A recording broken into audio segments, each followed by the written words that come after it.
because what we have is the UN's 5.5 million already there.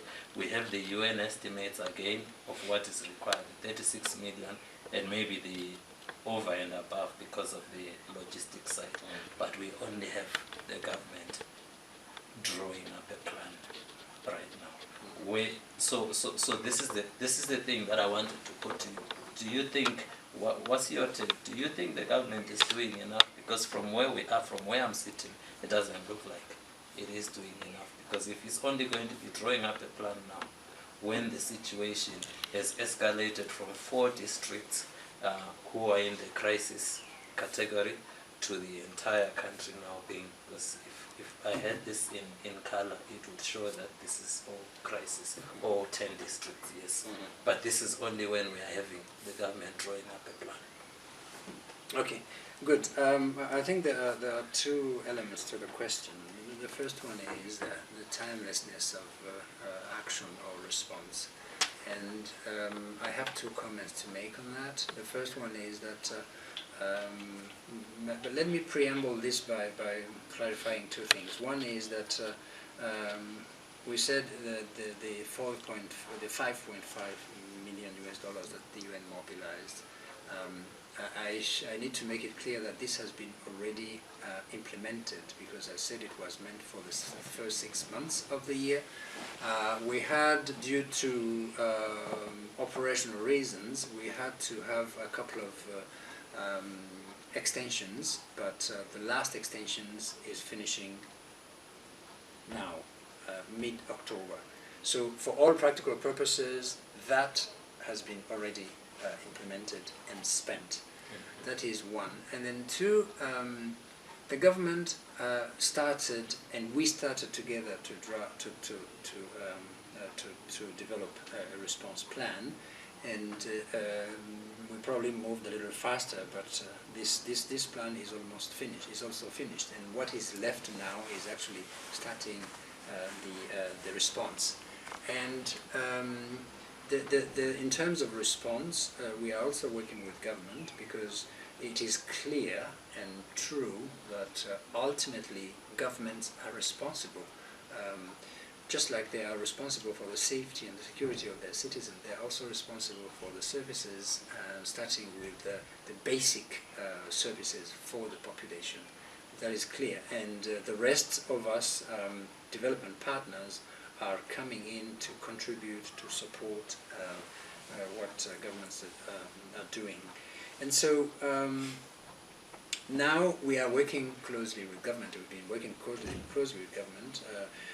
I told you that we are working closely with the Disaster Management Authority to develop these data and have all these numbers and these estimates. We did that in collaboration with government and with through DMA, the Disaster Management Authority.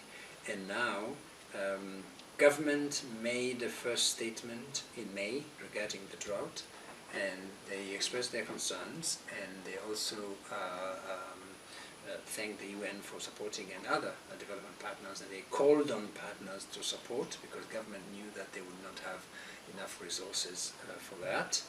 And so what now we are looking at, and as we speak, we are also in consultations and regular talks with government, is 2 things. One, perhaps to make an updated statement on this, on the drought, and 2, and more importantly, to allocate resources for response. So either way, we have to land on a response of some sort, and I think it is important to have a plan to respond to the drought. The second element of your question, you started with that. You talked about dependency on donor money and priority setting. Well, first of all, I'd like to tell you that what is happening today in Lesotho, and with regard to the drought, is not only for Lesotho, it's the whole region. If you look around in South Africa, in Angola, in Namibia, in Botswana, Zambia, Malawi, Eswatini, Mozambique, etc., they are all hit by this drought. So it's not something that is only particular or peculiar to Lesotho. That is one. And then two, some of those countries have actually found it necessary to declare an emergency in order to be able to mobilize the necessary funding. I would like to give the examples of Namibia, Botswana, and Angola. And so now, when you talk about dependency, there's I think that there are two things to say. It is true that the government is expected to allocate resources to the response. Then the government has done that in the future, and I am confident that it will do that this time around. Unfortunately, government does not have all the resources that are necessary for that. That is one. And then secondly, when you talk about dependency, you're talking about several issues at the same time. That is anticipating those issues and having resources available to address them, which means that in the first place, you have to have those resources. If you don't have them, it becomes a little difficult. That is one. Then two, if you look back at the 2015-2016 drought. Yes, the government brought in money, and I think around 150, 155 million maloti, which is a sizable amount, but donors also brought in funds.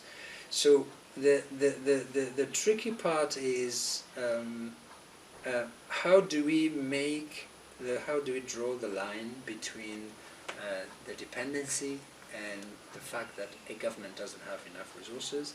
That is a little difficult.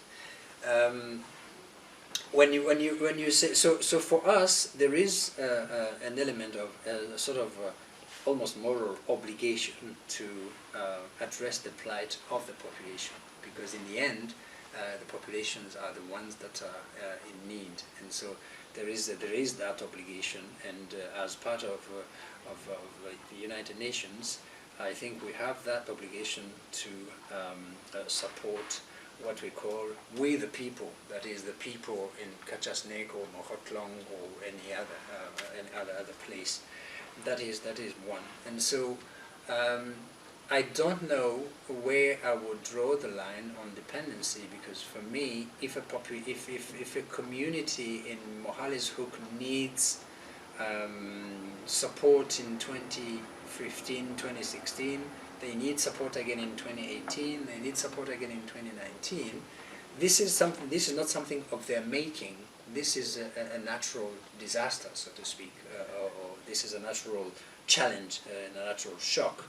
So where we would need to work, and we also do that when it is not an emergency like this, it's giving the tools to those populations to withstand the shocks. When there's a drought, when there's there's a lot of rain, and there are floods, etc., etc.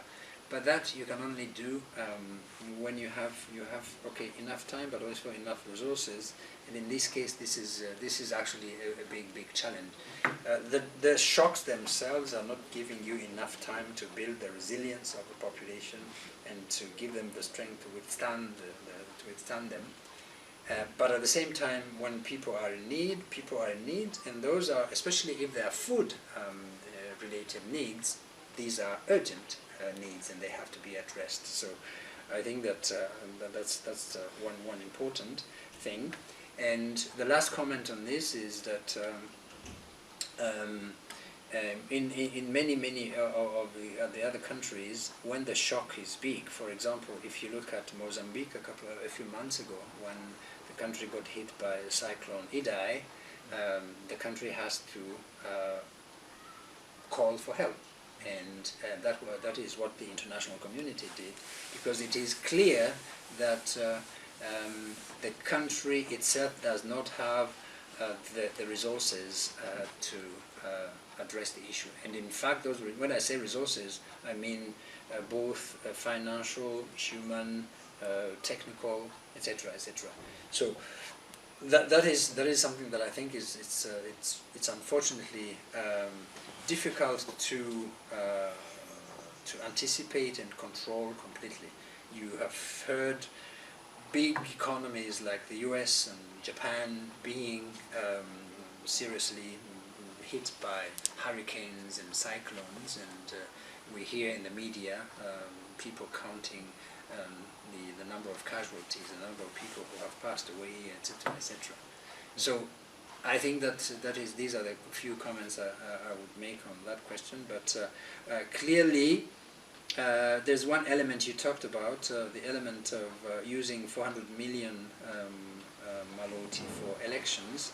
Well, then we're going in circles, because that is why we are addressing and we are supporting the reforms, because as I said, those are the instability is an obstacle to development. Just to begin with, those elections were snap elections, because that was too early. So the 400 million estimate that you mentioned could have been invested into something else related to development. But this is also a situation that is there, and the best would be to act on the causes, not on the effects. Yeah. So I think maybe here you almost clarified what I wanted to say. Maybe the question wasn't put properly. It's not so much directed to the international partners. We asking what we have.